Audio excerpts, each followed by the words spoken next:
Marcus Chin stood at the edge of the vast courtyard, watching alien students practice with weapons that seemed to bend reality itself. Energy blades hummed through the air, cutting through solid metal like butter. Plasma rifles discharged bolts of superheated matter that could vaporize a target from 3 kilometers away. Gravitational hammers warped space around them, creating miniature black holes that sucked in everything within a meter radius before dissipating harmlessly. The Galactic Military Academy was the most prestigious institution of its kind, accepting only the finest specimens from each member species of the Confederation. Marcus was the first human ever admitted, a fact that many of his classmates seemed to forget was supposed to be an honor. "Look at the monkey trying to understand real weapons," whispered ZYX-Star, a reptilian whose species had mastered plasma technology 3,000 years before humans discovered fire. His forked tongue flicked out in amusement as he gestured toward Marcus with one of his 4 arms. Marcus pretended not to hear, but his jaw tightened slightly. 3 months at the academy had taught him that most species viewed humanity as primitive newcomers to galactic civilization. Earth had only achieved faster-than-light travel 50 years ago, while some of these civilizations had been exploring the stars for millennia. The training ground stretched out before them like a small city. Holographic targets materialized and vanished at random intervals, some moving at speeds that would challenge even enhanced reflexes. Training dummies made of adaptive smart matter could reshape themselves to mimic any enemy combatant from the Academy's vast database. Instructor Valnari, a tall being whose crystalline skin reflected light in prismatic patterns, called for attention. The crystalline race was known for their analytical minds and perfect memory. They served as instructors throughout the galaxy because they could absorb and perfectly recall every fighting technique they had ever witnessed. "Today we will demonstrate weapon proficiency," Valnari announced, his voice resonating with harmonic overtones that made universal translation unnecessary. "Each species will show their preferred combat methods using Academy-approved equipment." Marcus felt his stomach drop. He had been dreading this day since arriving. Human military technology, while effective against other humans, seemed laughably primitive compared to what his classmates wielded. Earth's most advanced plasma rifles were prototypes that barely matched what first-year alien cadets used for target practice. The demonstrations began with the Zephyrians, graceful beings who looked like living clouds given humanoid form. They manipulated air currents with such precision that they could fire projectiles using nothing but controlled atmospheric pressure. Their representative, a female named Wispera, created a miniature tornado that picked up metal spheres and launched them with the force of artillery shells. Next came the Ferrites, metallic beings who could reshape their own bodies into weapons. Their cadet, designation Ironcog, transformed his arm into a cannon that fired electromagnetically accelerated projectiles at hypersonic speeds. The targets didn't just shatter, they simply ceased to exist as the projectiles passed through them. The Kytherian representative stepped forward, her 6 tentacles each ending in different bioweapons that her species had evolved over millions of years. Acid that could eat through starship hulls, paralytic toxins that could drop a charging beast in seconds, and bioluminescent lures that could hypnotize prey from great distances. Marcus watched each demonstration with growing anxiety. Every species showed capabilities that seemed to defy physical laws, or at least pushed them to their absolute limits.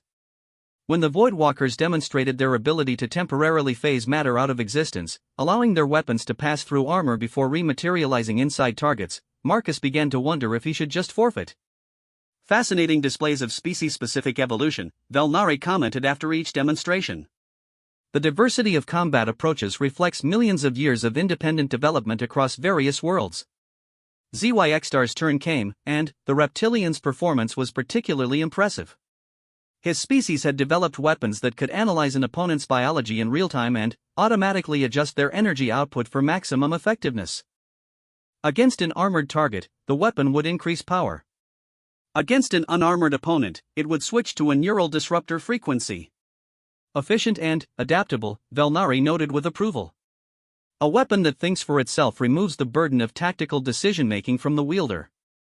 As more species demonstrated their capabilities, Marcus noticed a pattern. Every weapon was highly specialized, incredibly advanced, and required either genetic modifications, cybernetic enhancements, or technology that took centuries to develop. They were all perfect examples of what their respective civilizations could achieve given unlimited time and resources. Finally, it was his turn. "Cadet Chen," Valnari announced. "Please demonstrate human combat capabilities." The courtyard fell silent. Over 300 alien cadets turned to watch, their expressions ranging from curiosity to barely concealed amusement. Marcus could feel their eyes on him as he walked to the center of the training area. He looked at the weapon racks that lined the walls. Plasma rifles, energy swords, gravity manipulators, sonic disruptors, molecular decompilers, an arsenal that could level mountains. But none of it was human technology. Using alien weapons would prove nothing about his species' capabilities. Marcus's eyes swept the training area, looking for something, anything, that might work.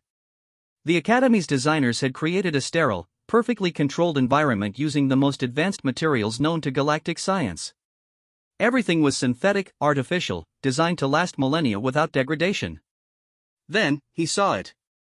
In the corner of the courtyard, apparently forgotten by the maintenance staff, sat a bundle of organic fiber cables that had been used to temporarily secure some equipment during a recent training exercise modification.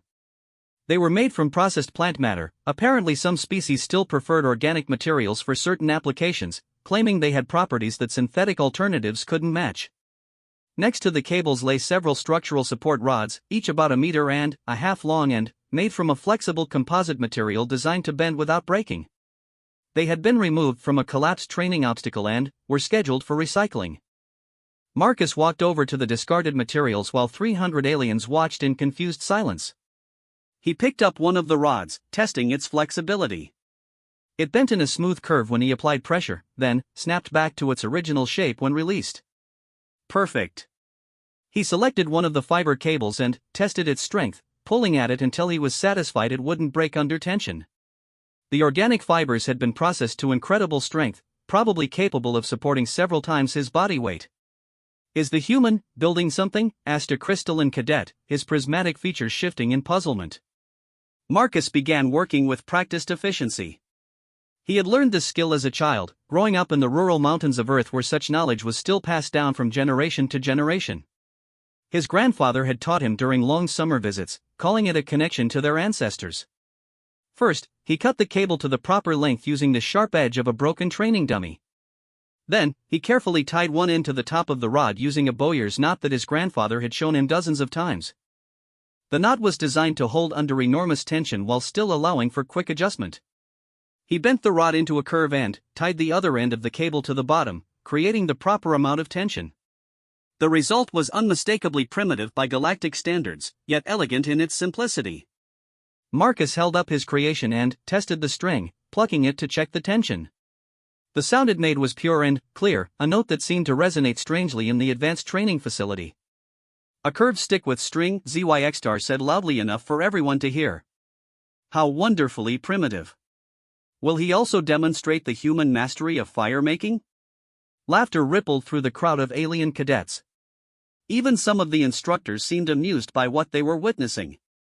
Here, surrounded by weapons that could destroy cities, the human had created something that belonged in a museum of prehistoric technology. But Marcus wasn't finished. He walked over to another pile of discarded materials and found several thin metal rods that had been used as calibration tools for the targeting systems. They were perfectly straight, about 0.5 meters long, and came to pointed ends that had been designed for precise measurement insertion.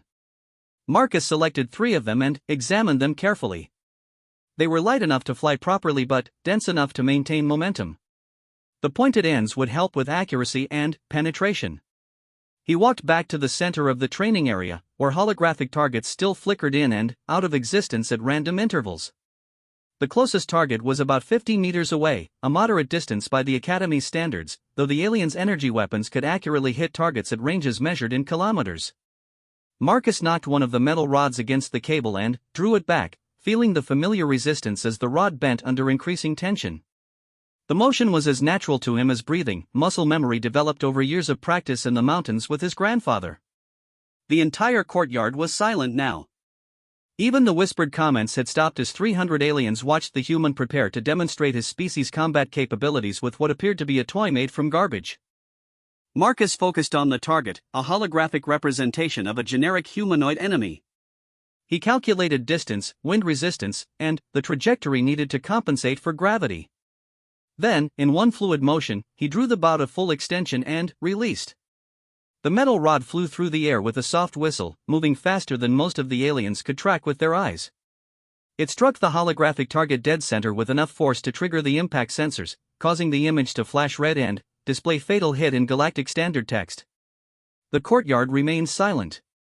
Marcus calmly nocked his second arrow and drew it back, this time aiming at a target that was moving laterally across his field of vision about 70 meters away. He led the target slightly, compensating for its movement, and released. Another perfect hit. Another fatal hit notification. For his third shot, Marcus aimed at a target that was not only moving but also appearing and disappearing at random intervals, designed to simulate an enemy using advanced camouflage technology. He waited, bow drawn, until the target materialized. The moment it appeared, he released. The arrow struck it before it could disappear again. The silence in the courtyard was now complete and profound. 300 alien cadets and a dozen instructors stared at the human who had just demonstrated combat effectiveness using materials that had been destined for recycling. Marcus lowered his bow and turned to face Instructor Velnari, whose crystalline features were shifting through patterns that indicated deep thought and analysis. "Interesting," the instructor said finally. "Explain the operational principles of your weapon, Cadet Chen." Marcus hefted the bow, feeling its weight and balance. "It's called a bow," he said simply. "It stores potential energy when drawn and converts it to kinetic energy when released. The projectiles are called arrows. The design is approximately 30,000 years old." A collective gasp went up from the assembled aliens. 30,000 years was longer than some of their civilizations had existed. "You're saying," Velnari continued, his harmonic voice carrying a note of disbelief, "that humans developed this technology before achieving spaceflight?" "Before developing agriculture," Marcus corrected. "Before written language. Before metallurgy. We were using bows and arrows when we lived in caves and hunted animals for survival."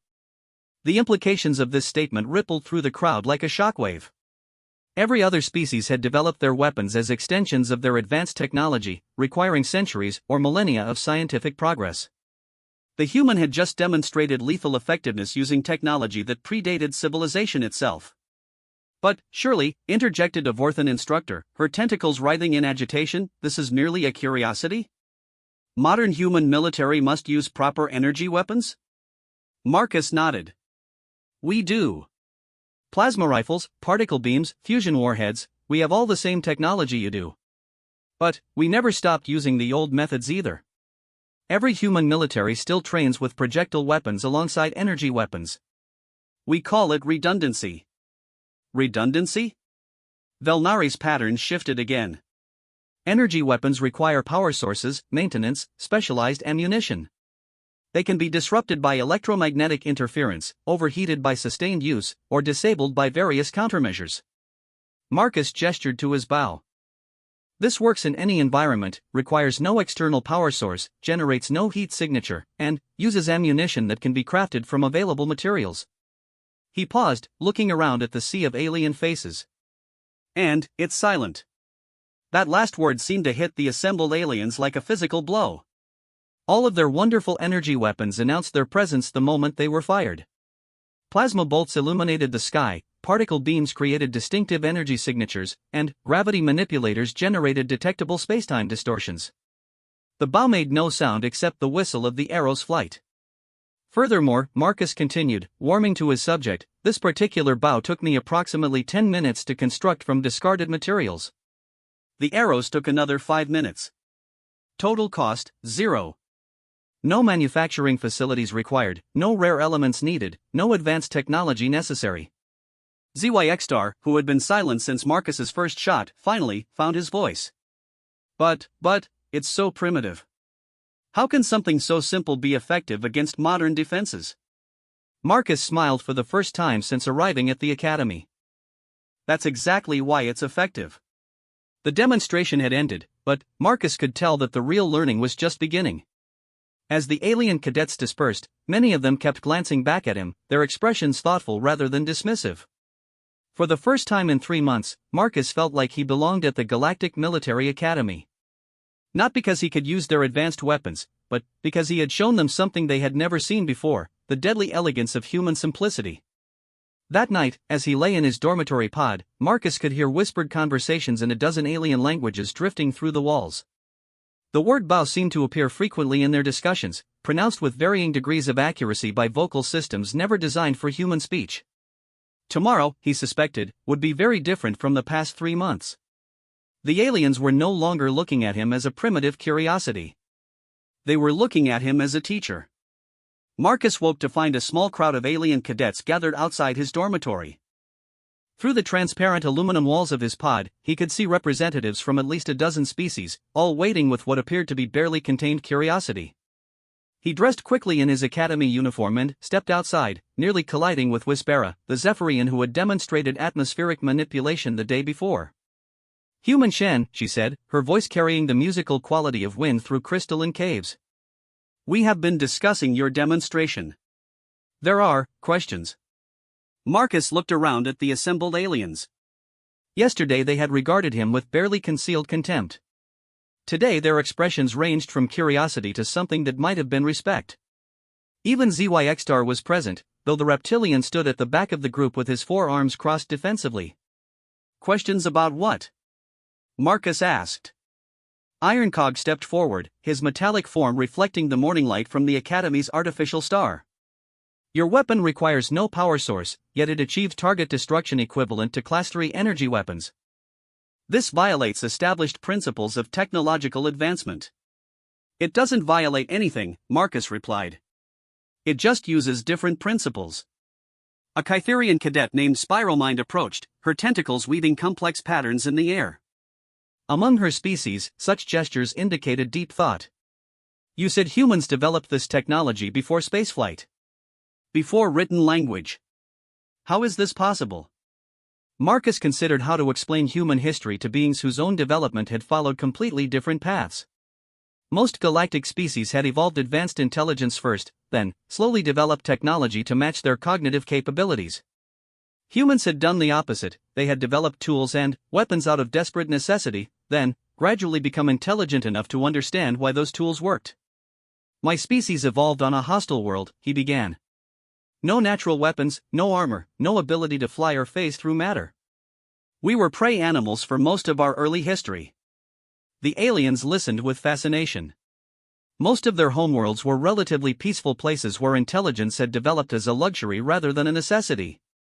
"So we learned to make tools that could kill things larger and stronger than ourselves. The bow was one of the most important inventions in human history because it let us hunt animals that could easily kill us in close combat." "But surely once you developed energy weapons, you abandoned such primitive tools?" asked a Voidwalker whose name Marcus couldn't pronounce. "Their species communicated primarily through controlled spatial distortions." "No," Marcus said simply. "We kept improving both." This seemed to confuse them even more.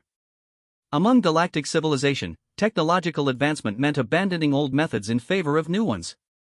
The idea of parallel development was apparently foreign to them. "May I examine your weapon?" asked Velnari, appearing as if materialized from thin air, a neat trick that crystalline beings had mastered. Marcus handed over the bow he had constructed the previous day. The instructor's prismatic fingers traced along the curve of the rod and plucked the string experimentally. "The energy storage mechanism is elastic potential," Velnari mused. "Simple physics, but the application is elegant.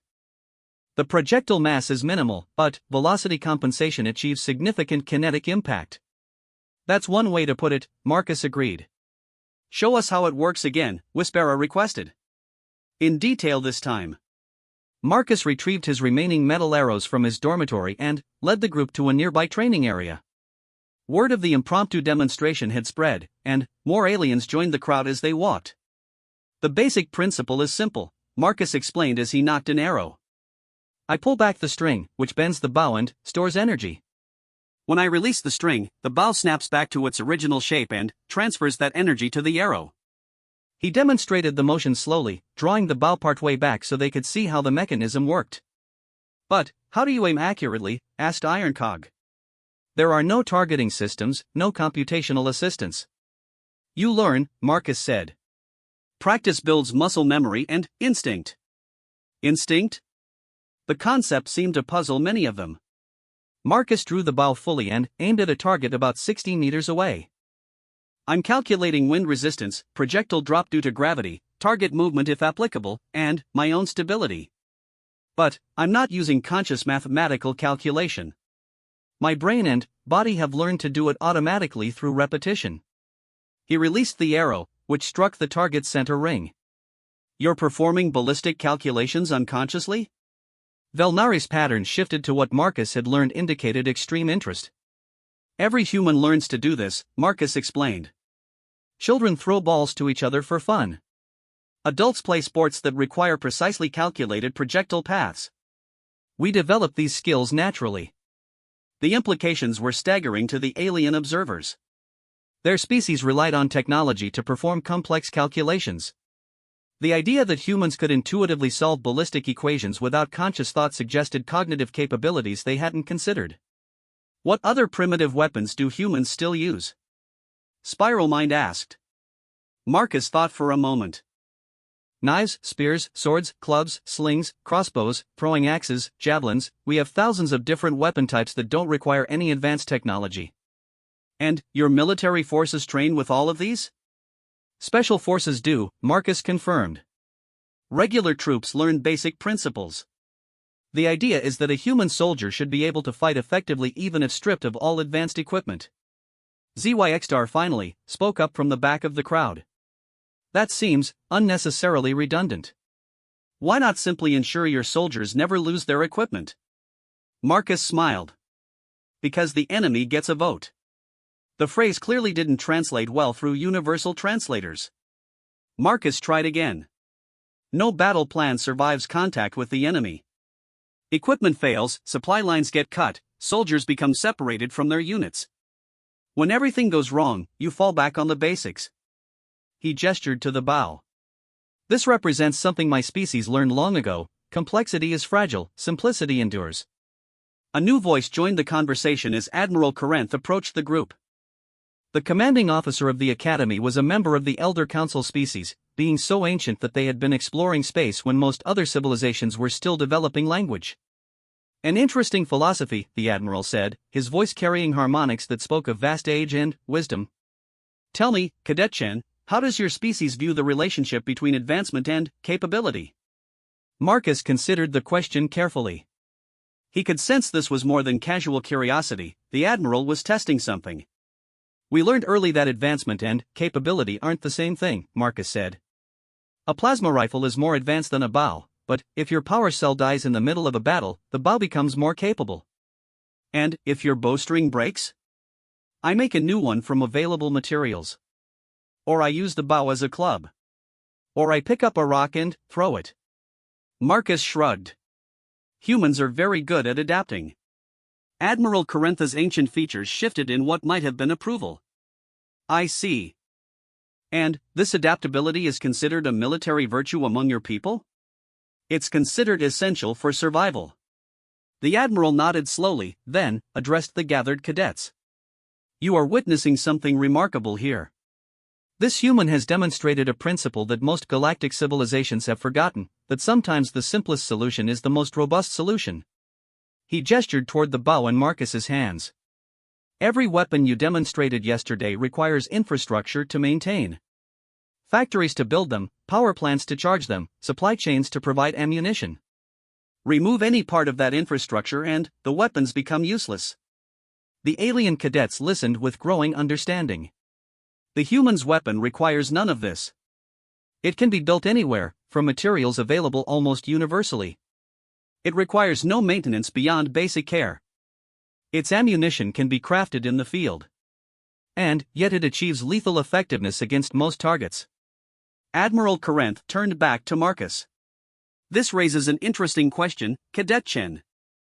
If human military doctrine emphasizes simplicity and adaptability, why do you also develop advanced technology?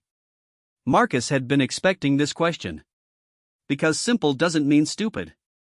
A bow is excellent for many situations, but it won't penetrate starship armor or destroy enemy fighters at range. We use the right tool for the job. But you always maintain the ability to use simpler tools? Always.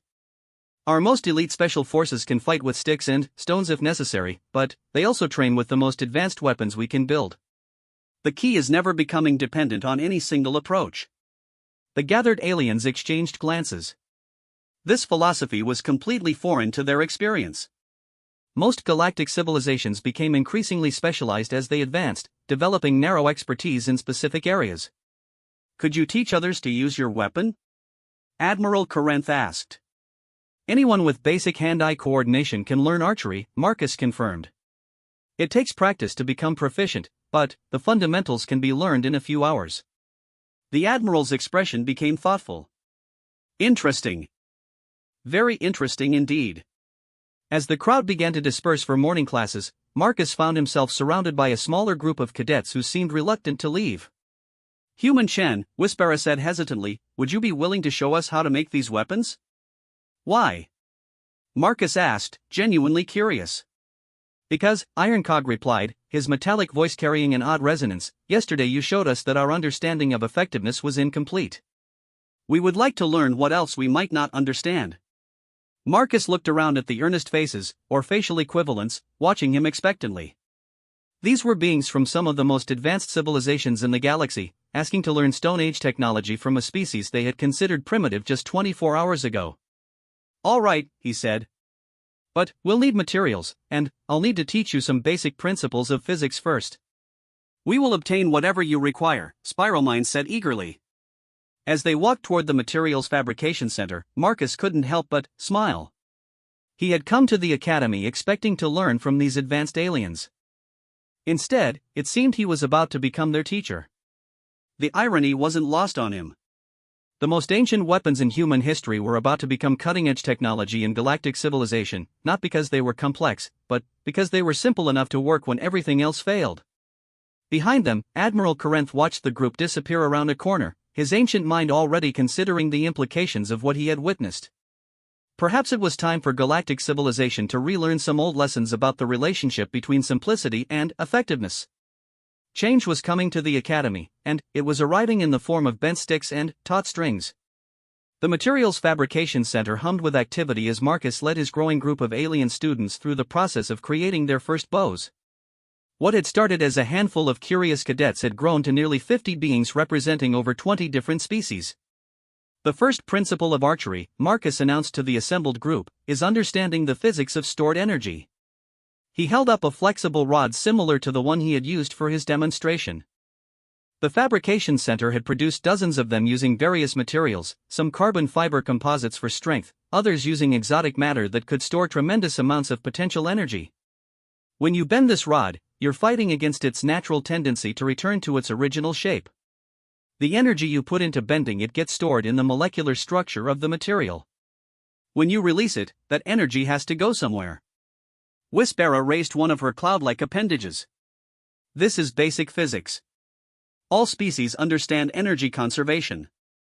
Understanding the theory and applying it practically are different things, Marcus replied. How many of you have ever built something with your own hands? The question created an uncomfortable silence. Most galactic civilizations had moved beyond manual construction centuries ago. They designed things mentally or digitally, then had machines fabricate them to exact specifications. Marcus noticed their discomfort and realized he had stumbled onto something important. You've never actually built anything yourselves? Ironcog's metallic form shifted with what might have been embarrassment. My species can reshape our bodies into tools, but we don't construct external objects. Our machines handle manufacturing. Same for most of us, admitted a Voidwalker. We conceptualize, machines actualize.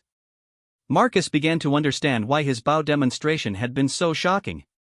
It wasn't just that he had used primitive technology, it was that he had made something functional with his own hands using available materials. All right then, he said. Today you're going to learn something that every human child knows, how to make things work by trying different approaches until you find one that succeeds. He handed each alien a flexible rod and a length of cord. Your task is to create a functional bow. I'm not going to give you detailed instructions. I'm going to show you the basic principle, then, you're going to experiment until you figure out how to make it work for your specific physiology. The confusion in the room was palpable.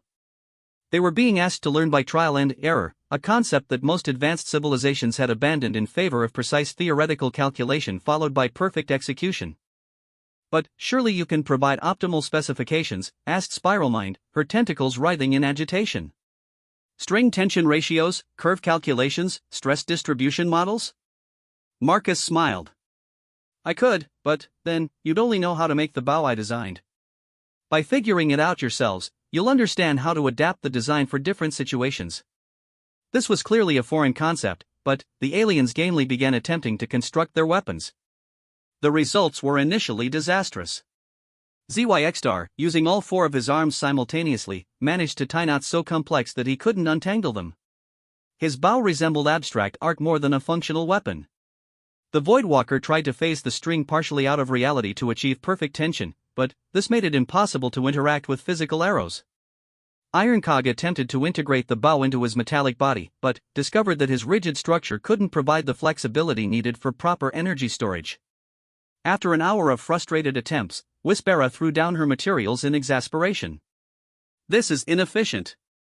Why not simply program fabrication units to produce optimal designs? Marcus picked up her discarded bow attempt and examined it. She had actually come closer to success than most, but had given up when her first design didn't work perfectly. Because, Marcus said patiently, what happens when you don't have fabrication units? What happens when you're stranded on a hostile planet with nothing but natural materials? What happens when your technology fails? Technology doesn't fail, Ironcog stated with metallic certainty. We build redundancy into all systems. Marcus walked over to the room's main power control and switched it off. The fabrication units went silent. The holographic displays vanished. The atmospheric recycling system stopped humming. Emergency lighting activated, casting everything in a reddish glow. Technology always fails eventually, Marcus said into the sudden quiet. The question is whether you can function when it does. He reactivated the power, and the room returned to normal. But the point had been made. Now, Marcus continued, let me show you how humans typically learn new skills. He picked up a fresh rod and string, then deliberately began making a bow badly. He tied knots that were too loose, creating a bow with insufficient tension. When he tested it, the string barely moved. Failure number 1, he announced. Not enough tension. He untied the knots and retied them tighter, creating excessive tension that bent the rod almost to its breaking point. When he tried to draw this bow, it was nearly impossible to pull back. Failure number 2. Too much tension. He adjusted again, finding a middle ground that provided adequate tension without overstressing the materials. Success comes from understanding failure, he explained. Every mistake teaches you something about the problem. Humans call it learning by doing. The concept was revolutionary to his alien students. Their educational systems emphasized theoretical mastery followed by practical application of perfect knowledge. The idea of deliberately making mistakes as a learning tool was almost incomprehensible. But, gradually, they began to experiment. Spiralmind discovered that her tentacles could wrap around the bow in ways that human hands couldn't, allowing her to achieve greater accuracy through distributed grip points. Whispera learned to use her gaseous nature to feel air currents that would affect arrow flight, giving her an advantage in compensation that solid beings couldn't match. ZYXstar's 4 arms, once he stopped trying to use them all simultaneously, allowed him to maintain perfect stability while drawing and aiming. Each species found ways to adapt the basic bow design to their unique physiologies, creating variations that Marcus had never imagined. This is remarkable, admitted Velnari, who had been observing the lesson. Each student is developing personalized solutions rather than copying a standard design. That's how human technology development works, Marcus explained. We start with basic principles, then adapt them to specific needs and situations. No two human archers use exactly the same technique, but they all use the same physics. As the afternoon progressed, the aliens' frustration gradually gave way to satisfaction as their bows began functioning properly. The moment when each student successfully hit their first target was marked by expressions of triumph that transcended species differences. But Marcus noticed something else happening. The aliens were beginning to communicate differently. Instead of formal theoretical discussions, they were pointing, demonstrating, physically showing each other techniques that worked. They were developing intuitive understanding through experience rather than abstract knowledge. Human Shen, Ironcog said as he successfully struck a target at 40 meters, this method of learning is strange, but effective. I understand things about projectile motion now that I never grasped through theoretical study. That's because you're not just learning about physics, Marcus replied. You're experiencing physics directly. There's a difference between knowing that gravity affects projectile flight and feeling how gravity affects your arrow's path. Admiral Corinth appeared in the doorway, drawn by reports of the unusual lesson taking place in the fabrication center. He watched silently as alien cadets worked with primitive weapons, their faces showing concentration and satisfaction that he rarely saw in conventional classes. Admiral Velnari approached him. The human has introduced a pedagogical approach that appears highly effective. Students are gaining intuitive understanding of physical principles through direct manipulation rather than theoretical analysis. The Admiral observed a crystalline cadet whose species normally absorbed knowledge instantaneously, struggling with the manual process of tying knots but clearly engaged in a way that formal education had never achieved. Interesting, the Admiral murmured. How long has your species used this educational method, Cadet-chun? Marcus paused in adjusting a Kytherian student's grip. Learning by doing? It's how humans have passed on knowledge for our entire history. Every human skill, from walking to speaking to complex crafts, is learned through practice and repetition. Even your most advanced subjects? Even those. Human engineers don't just study bridge design, they build models and test them until they understand why some designs work and others fail. Our scientists don't just read about chemical reactions, they mix chemicals and observe the results. The Admiral's ancient features showed deep thought. Your species learns through controlled failure. We learn through experience, Marcus corrected. Failure is part of experience, but so is success. The key is being willing to try things that might not work in order to discover what does work. As the lesson concluded, Marcus was amazed at the progress his students had made. Beings who had started the day completely unfamiliar with manual construction were now crafting functional weapons and hitting targets with reasonable accuracy. But, more importantly, they were thinking differently.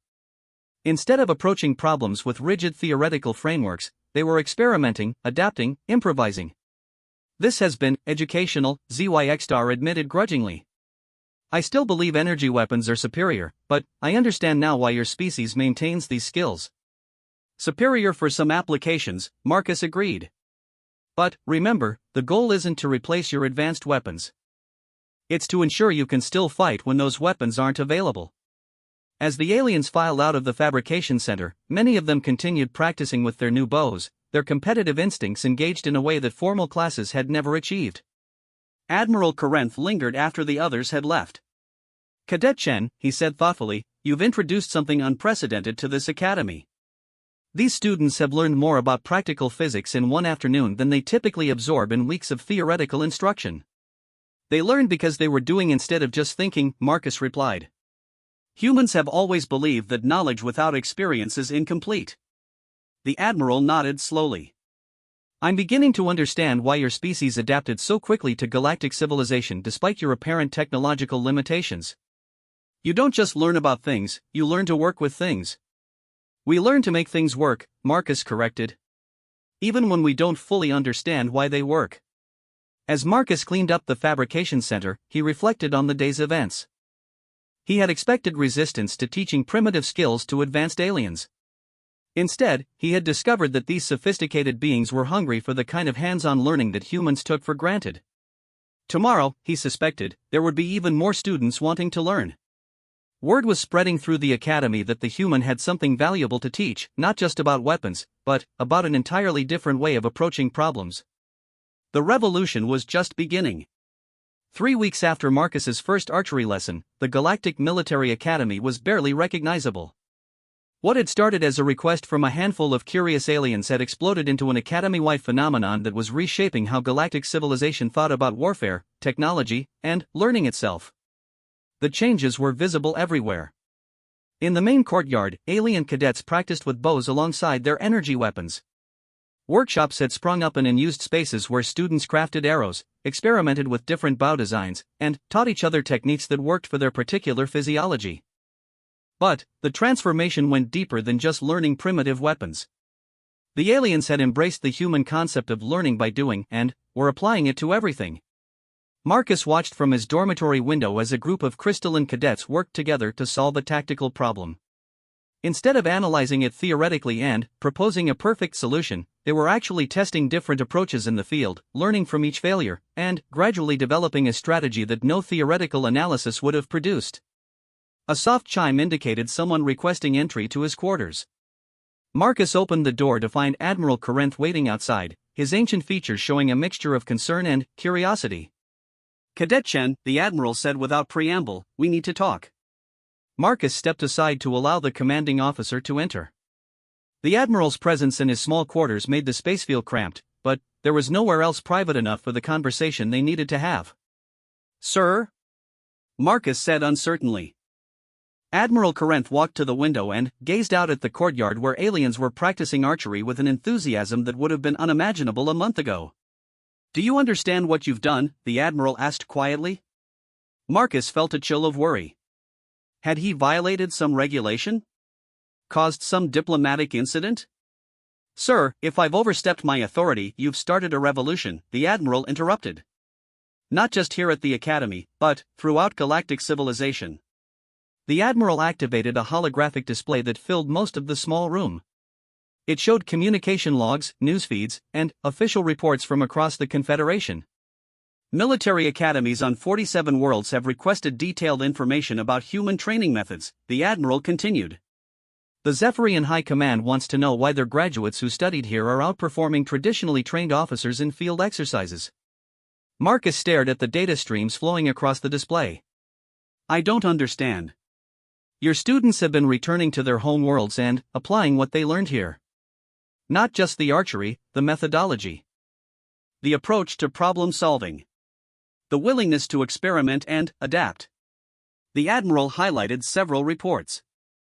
"Farah engineers who learned your learning by doing approach have solved construction problems that had stymied their best theoretical scientists for decades. Kytherian tacticians are developing new strategies by testing them in real environments instead of relying purely on simulation." Marcus felt overwhelmed. "Sir, I was just teaching them to make bows." "No," Admiral Corinth corrected, "you were teaching them to think like humans. And it's changing everything." The holographic display shifted to show military engagement records. "Combat effectiveness of graduates who completed your training is 30% higher than those who received conventional education. Mission success rates are climbing across all species." Marcus studied the data with growing amazement. But why? What's so special about human learning methods? The Admiral deactivated the display and turned to face him directly. "Your species learns through controlled failure in a real environment. Every other galactic civilization learns through theoretical mastery in a simulated environment. The difference in practical effectiveness is staggering." "But surely other species have discovered learning by doing?" "No," the Admiral said flatly. "Most galactic civilizations achieved advanced intelligence before they developed complex technology. They learned to think before they learned to build. Your species is unique, you develop sophisticated tool-making abilities before developing abstract reasoning." Marcus had never thought about human development in those terms, but it made sense. Humans had been making complex tools for hundreds of thousands of years before developing written language or mathematics. This has created what our xenopsychologists are calling embodied intelligence, the Admiral continued. Humans don't just understand concepts, you understand them through physical interaction with the world. A new chime interrupted their conversation. Velnari's voice came through the communication system. "Admiral, you should see what's happening in the Tactical Simulation Center." They made their way through corridors filled with alien cadets practicing various human techniques they had learned and adapted. Marcus saw voidwalkers working together to manually construct defensive fortifications, their usual reliance on phase-shifting technology supplemented by practical engineering skills. The Tactical Simulation Center was in chaos, but it was organized, purposeful chaos.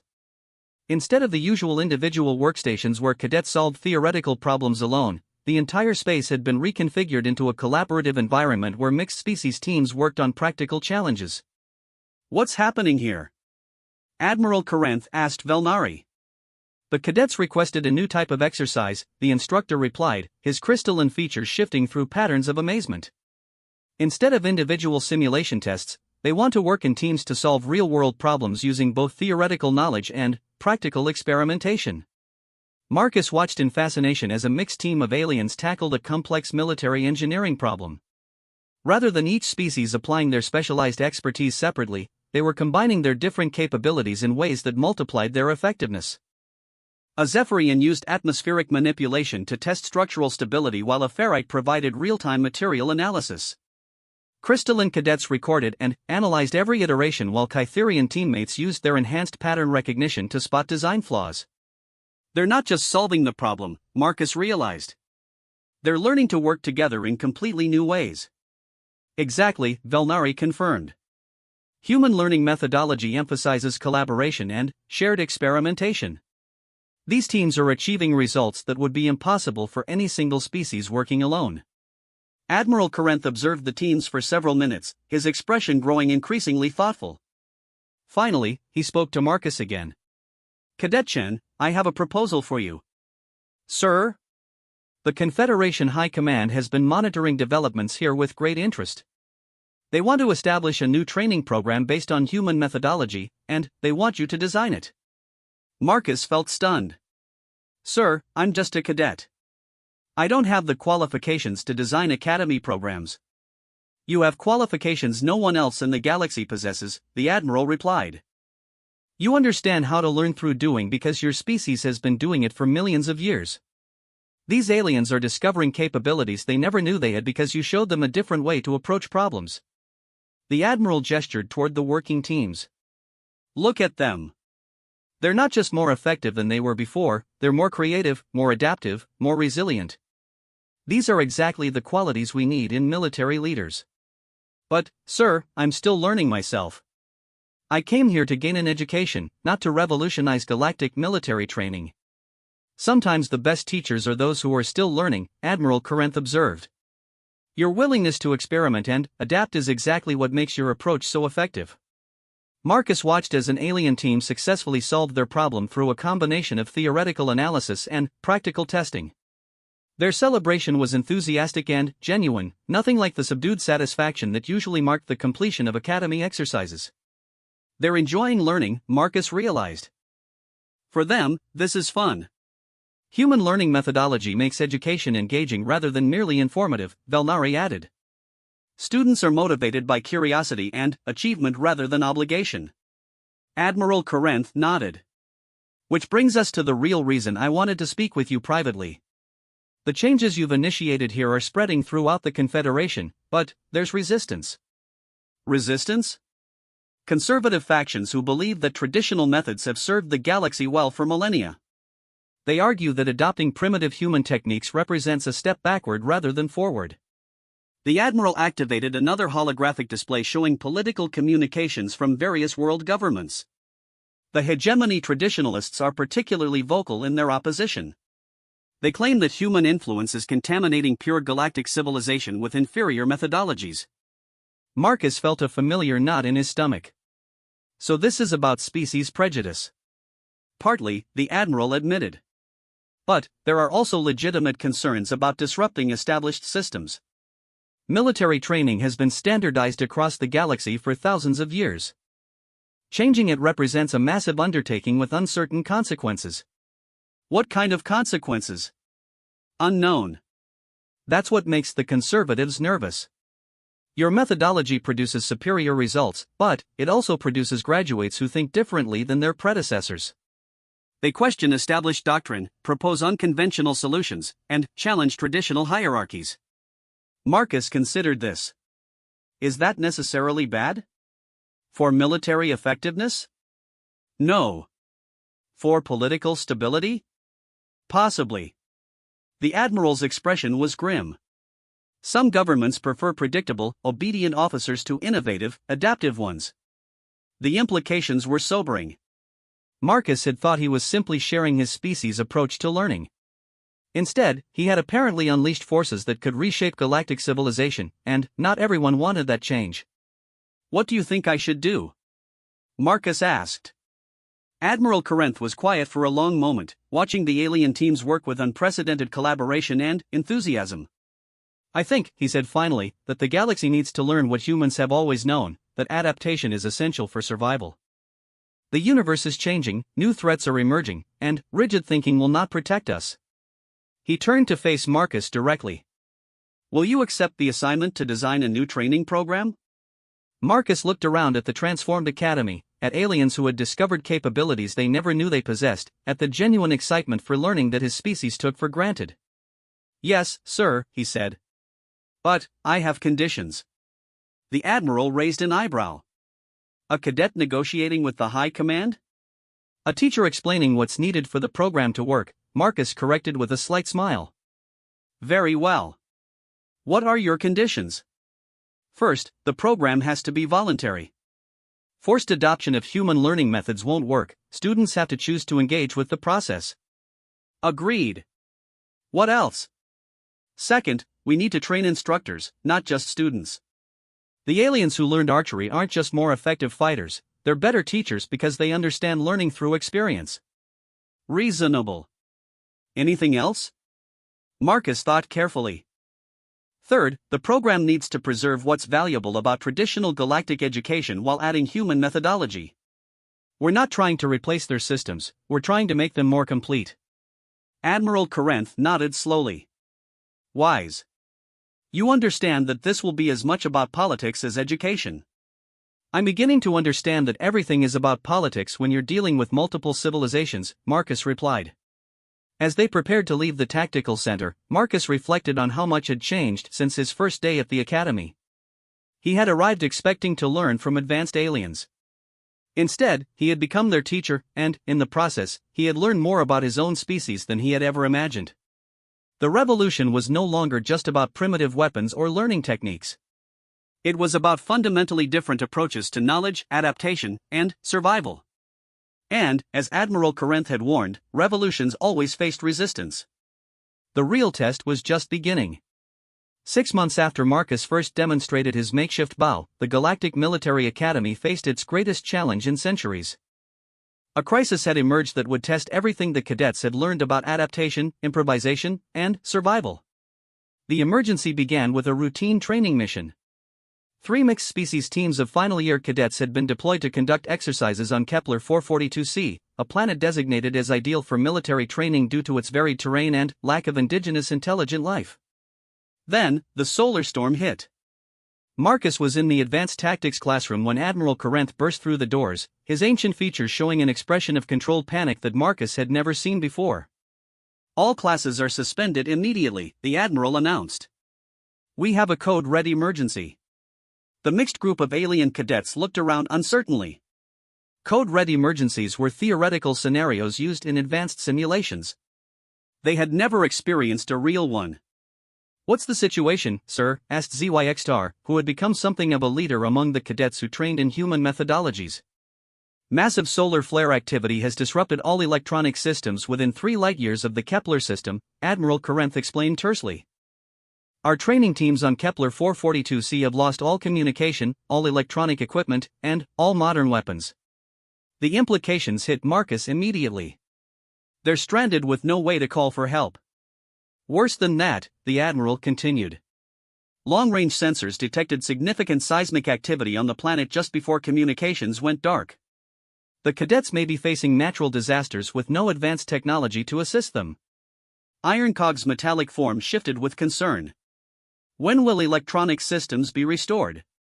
"Unknown. The solar storm is unprecedented in recorded history. It could be days, weeks, or months before safe electronic operation is possible in that region." Marcus felt his stomach drop as he realized the full scope of the crisis. "Sir, how were the teams equipped for the exercises?" "Standard deployment, energy weapons, electronic communication gear, portable fabrication units, emergency beacons." The Admiral's expression grew grimmer. "All of which are now non-functional." "What about emergency protocols?" Spiral Mind asked, her tentacles writhing with anxiety. "Traditional emergency protocols assume functional communication and transportation systems. With the solar storm disrupting all electronics in the region, we cannot send rescue ships, establish communication, or even determine the team's current status." The classroom fell silent as the cadets absorbed this information. Their friends and colleagues were stranded on an alien world with no technology beyond what they could improvise from natural materials. Then, Wispera spoke up. "The teams that are stranded, which training program did they complete?" Marcus already knew the answer from Admiral Corintha's expression. Two teams completed traditional Confederation military training, the Admiral said quietly. One team completed the experimental program that Cadet Chen designed. The distinction was crucial. The traditionally trained teams would have focused on mastering advanced technology and established protocols. They would know exactly how to respond to emergencies, as long as their equipment functioned properly. The team trained in human methodology would know how to adapt, improvise, and create solutions from available resources. Sir, Marcus said carefully, what do we know about conditions on the planet? Admiral Corinth activated a holographic display showing the last known data from Kepler 442c. Varied terrain including forests, mountains, and plains. Breathable atmosphere for all deployed species. Significant flora and fauna, but nothing assessed as dangerous to properly equipped teams. Indigenous materials? Wood, stone, metal deposits, flowing water, abundant organic matter suitable for various applications. Marcus studied the data, his mind automatically cataloging resources that could be used for toolmaking. Sir, permission to speak freely? Granted. The team trained in human methodology has the best chance of survival. Explain. Marcus gestured toward his classmates who had learned to make bows, create tools, and solve problems through experimentation. They know how to work with natural materials. They understand that technology is just applied physics, and physics works the same whether you're using advanced equipment or improvised tools. ZYX-Star nodded agreement. We have learned to create functional weapons and tools from basic materials. The traditionally trained teams have not. But, surely, Ironcog interjected, the traditionally trained cadets are more knowledgeable about military tactics and strategy? They know tactics that depend on advanced technology, Marcus replied. But, what happens when you can't call in air support, can't communicate with your team electronically, and can't rely on energy weapons? The question hung in the air. Traditional galactic military doctrine assumed technological superiority. Strip that away, and entire strategic frameworks became useless. Admiral Corinth studied the assembled cadets with an expression that mixed hope with desperation. I'm going to ask something unprecedented of you, he said finally. Sir? I want volunteers to join a rescue mission. Not as passengers, but as essential team members who might make the difference between success and failure. The request was shocking. Student cadets were never included in actual military operations, much less emergency rescue missions. The problem, the Admiral continued, is that every officer in the Confederation military has been trained in traditional methodology. They know how to command technology, but they don't know how to improvise without it. Marcus understood immediately. You need people who can think like the stranded team. I need people who can help our rescue teams adapt to operating without technology, the Admiral confirmed. And that means I need humans, or aliens who have learned to think like humans. Wispera was the first to volunteer. I will go. As will I, added Ironcog. Within minutes, every cadet in the classroom had volunteered for what might be a suicidal mission to a planet where technology couldn't function. Admiral Corinth looked around at the eager faces, or facial equivalents, of cadets who were volunteering to risk their lives for classmates they had trained with for barely a year. I can only take 12 volunteers, he said. The mission will be dangerous, and there's no guarantee we can successfully extract anyone from the planet. Sir, Marcus said, how exactly are we supposed to reach a planet where electronic systems don't function? The Admiral smiled grimly. We're going to use the oldest form of space transportation known to galactic civilization, a ship with purely mechanical systems and chemical propulsion. The solution was elegant in its simplicity. Before the development of electronic navigation and control systems, space travel had relied on mechanical computers, optical telescopes, and chemical rockets. Such ships were museum pieces now, but they would be completely unaffected by solar electromagnetic interference. The journey will take 3 weeks each way, Admiral Corinth warned. Living conditions will be primitive by modern standards. And, once we reach the planet, we'll be operating under the same constraints as the stranded teams. Marcus felt a strange mixture of excitement and terror. This would be the ultimate test of everything he had taught and learned at the academy. The next 18 hours were a whirlwind of preparation. The museum quality ship was hastily restocked with supplies and checked for mechanical integrity. More importantly, the rescue team was equipped not with advanced weapons and electronics, but with basic tools and raw materials. Remember, Marcus addressed the volunteer cadets as they loaded their equipment, "We're not going there to overpower any threats. We're going there to outthink them." The rescue team included 12 cadets representing 8 species, all trained in human methodology.